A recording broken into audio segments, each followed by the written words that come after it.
Questa è una vittoria importantissima che ci proietta ancora di più per il salto della categoria. Come l'altra volta è stata una partita molto dura, molto difficile, però è stata la vittoria del cuore, la vittoria di chi ci crede, di chi dà tutto in campo. Cioè siamo meritati pienamente con la giusta fortuna contro un'ottima squadra. No, alla fine ho pensato che ho messo un buon portiere dentro che ha parato 2 rigori. Alla prossima servono 3 punti ancora per vincere il campionato, abbiamo 3 partite a disposizione e vediamo che succede. Penso che già dalla prossima dobbiamo dare il massimo come abbiamo sempre fatto per chiudere questo campionato e andare un po' prima in vacanza. Il pubblico è stato oggi fondamentale, ci ha aiutato, ci ha spinto a una vittoria importantissima. Spero di ritrovarlo domenica prossima. I geracesi tengono a questa squadra, ma ci tengono veramente tanto.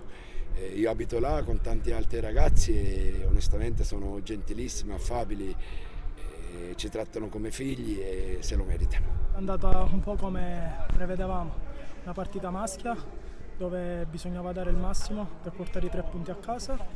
Era una partita importantissima perché loro sono una squadra che giocano bene in questo campo e dentro casa fanno sempre punti, però noi oggi abbiamo dimostrato veramente che meritiamo i punti che abbiamo. Siamo un gruppo giovane e siamo riusciti a dare il massimo e a portare a casa questi 3 punti veramente tanto difficili. Dopo il primo rigore da parte loro, al di là delle ingiustizie che non siamo noi a giudicarle, abbiamo pensato che era il giorno giusto. Non ti dico cosa abbiamo pensato dopo il secondo di rigore, che era proprio la giornata giusta.